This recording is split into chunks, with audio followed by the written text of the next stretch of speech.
So Doug, I have a couple of new investments to go over with you, something that you might want to talk to your investors about. Okay. The first one is a house in Pleasanton, very similar to the one that we just came out of. It's a short sale situation, and I think that the valuations are going to be in kind of the mid-5 range, but we're going to go in, negotiate, and try to get us into the mid-4s. Just needs a little bit of touch up and cleanup. So it should be a pretty short turnaround time. We've got some comps on the downside to help us push that price down when we're negotiating with the bank. So I'm thinking we can get it in that, the 450, 465 range, just a little coat of paint, some carpet, that type of thing, and probably resell the property somewhere in the mid-5s. And so that's a short sale that we're currently just starting the negotiation process on. So we're probably looking at needing funds in about 60 days. Okay. I don't know if that's something that you think our investors might be interested in. Well, my investor was real happy, Dave.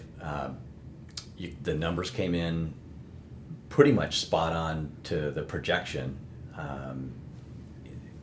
He ended up with about a $32,000 profit on a $285,000. I think his share was $285,000, and it was less than 90 days. So he's real happy. Well, that's good news. I mean, we're always wanting to make sure our clients are happy that they're getting the kind of returns that they're looking for, which is why we tend to be a little conservative on our projections.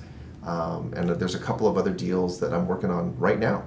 But you had mentioned before that you had another investor as well who had been kind of looking at what you were doing and sounded kind of interested. Tell me a little bit about him. Well, yeah, I have a guy that I know really well. And he hasn't done any of this kind of investing before. He's had his money in 401k and some other things. So he was asking me, and I thought I'd come to you. I said, I got a guy that does this stuff and does it really well. He's not sure how aggressive he wants to be because it's a first-time thing. What kind of differing options, might we have for him? Well, that's a great question, Doug, because the different types of investments that we do have can range from more conservative to a little more aggressive. The most conservative type of investments we do, the investor basically gets a fixed return. It's going to be better than what he gets at the bank, but it's pretty much going to be a fixed, steady return, like an interest rate. And then probably a moderate level of aggressiveness would be the type of property where we're able to get it at a low price. There's not a lot of work that needs to be done to it, a little bit of cosmetic fix-up, and then we can turn right around and put that back on the market. Those tend to go a little bit shorter, it's a little more predictable, kind of like the last one you just came out of. And then the third type is one like we did in Dublin last year, where we took that 1960s home, nothing had been done to it, all original, and we went in, gutted it, new kitchen, new bathrooms, new windows, new roof, furnace, new flooring, everything when you walked right in. Those tend to be, as you recall, those tend to have the highest returns, but they also do carry a little bit more risk because if you're opening up walls and moving things like that around, you never know 100% what you're going to find. So those are kind of like 3 different levels of investment aggressiveness and potential, and it really just depends on what your investor might feel most comfortable with.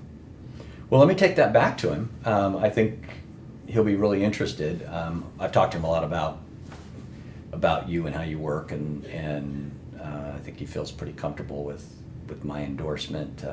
How does it work? Can he start with, let's say he wants to come in and maybe he just wants to do, you talked about the fixed return, maybe that's a note or something, and then the other levels, it's pretty easy to start him at one and then move him into the others. Is there a lot of available projects?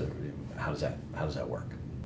Actually, that's a great question, Doug, and definitely we've had other investors in the past that wanted to start off with something just predictable, get their feet wet, and then usually what ends up happening is they start wondering, well, what did the other guy do? The guy that came in and was a little more aggressive or was willing to take on the higher potential reward type things.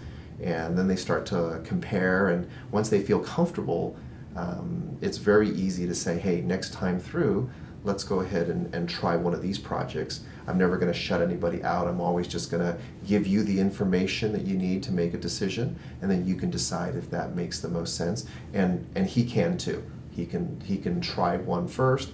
If he likes it, if he likes the returns, he might just stay there. But if he really wants to explore some other options, he'll get all that same information that you've been getting, and then he can make a decision whether maybe it's worthwhile to step up. Well, that sounds really good, Dave. I think Matt's going to really, that's my guy. I think he's going to really be excited about what the possibilities are. So I'll talk to him. If he wants to get started, what would be his next step? Well, I would suggest the next step would be for us then to either set up a conference call where we can introduce him to what we do and answer any questions he might have, or even better, bring him in for set up a time where he can come in for a face-to-face, and I can just show him some of the things that we do, and then he can make a decision as to what really is the best place for him to start.